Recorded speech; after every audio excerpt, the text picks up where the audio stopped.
You are not carrying today's stress, you are carrying last Tuesday. The argument from weeks ago, the conversation you keep replaying. All of it packed into this single day. And nobody told you to put it down. We were not designed to carry more than the burden of one day, but we don't do that. There are many different ancient schools of philosophy who knew this for thousands of years, but never explained it in an applicable way, because thought loops don't care about stoicism. You can't just ignore them. If we could turn them off by reciting Amor Fati, we'd be in a much better place. We get to work on Monday and already feel tense. Nothing happened, but that does not matter. We are still affected by yesterday. Maybe there's an argument in a meeting, perhaps your boss hasn't slept well either. We keep adding more and more stuff.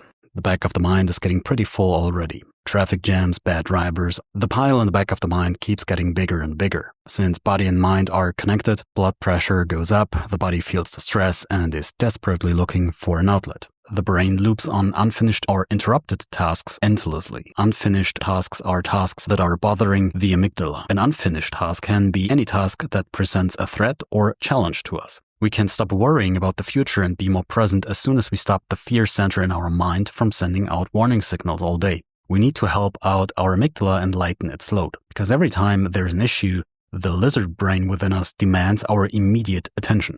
And very importantly, you cannot ignore the amygdala. It is a very powerful part of the brain. Those of us with a weak amygdala were eaten by saber-toothed tigers. That is why anxiety and fear is such a common phenomenon.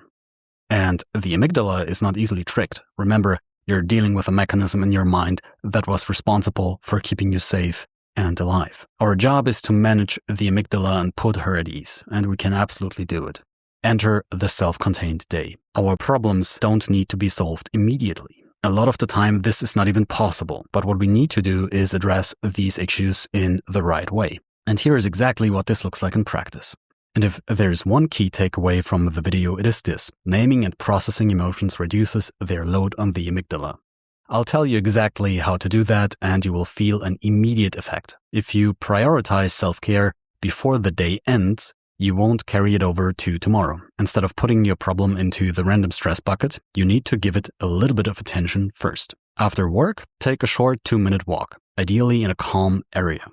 Now start thinking about what has been bothering you this specific day. Become aware of how you feel in your body. Relax a bit and keep walking. Now name the issue. Say it out loud. Say X, Y, and Z is bothering me. Naming and shaming your stressors alone is really helpful because it reassures the amygdala that the conscious mind, the big boss, is at least aware that there is an issue in the first place. Then dig a little deeper. Why is this bothering me? Sit with this for at least 40 seconds, because my boss is mean is not the answer. Don't stop at the first layer of the onion.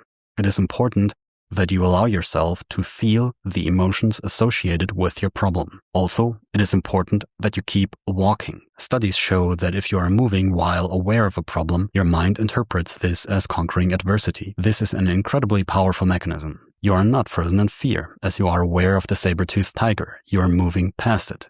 Your mind is rewarding that. If you can fix the issue, fix it right away. If you can't, that's fine too. In that case, sketch out a rough plan on how to deal with this particular issue should it happen again in the future.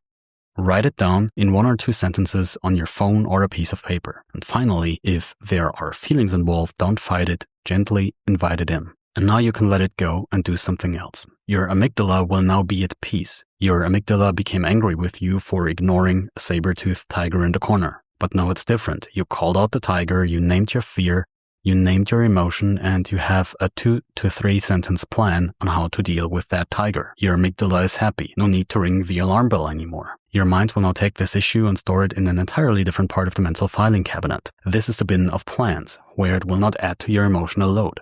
Your lizard brain will not cause you any more trouble because the threat is dealt with. The issue might still linger in your mind a little bit, but it won't carry over emotionally. This feeling you are feeling now is called peace. But wait, there's something even better than peace. Using repetition and a certain technique we will talk about now, you can enhance this feeling until you reach the mythical flow state in just 2 minutes. The flow state is a state of perfect union with life. It's the place where there is no space between acting and thinking. You're not trying to force your will into life, you are in perfect sync. Things seem to work in your favor almost magically. In Taoism, this feeling is called wu wei. It is effortless action in a state of flow. where whatever it is you're trying to accomplish becomes as natural as walking. Your actions don't take energy from you, you're feeding off your actions. This is perceived as increased effectiveness, greater creativity, and inner peace. The best way I can describe it is this. You will feel the same way an animal feels about life. There won't be a space between you and your actions. No worry, no fear, no thought loops. Animals aren't built for that kind of stuff. For them, only the present moment exists. This requires alignment of mind and body. It is easy to achieve this state, but it can only happen when you have allowed your mind to be at peace first. When 10 different alarm bells are ringing all at once, your mind cannot focus on what you really want it to focus on. But once you are at peace, it becomes surprisingly easy if you follow a few simple steps. This is not something only experienced meditators can achieve, and here's how. Once your mind feels at peace and you want to enter the flow state, remove all other distractions. Calm your body. Then notice each and every movement, no matter how small and seemingly insignificant. Focus on your breath and slow it down. Become aware of your surroundings. Scan your body with a slowed breath for tension and relax. There is an intense loop that feeds off itself. Peace of mind calms the mind and the body, but a calm body also calms the mind. These two effects are feeding off each other, and you can increase the potency of calmness by being aware of this mechanism and using it to your advantage.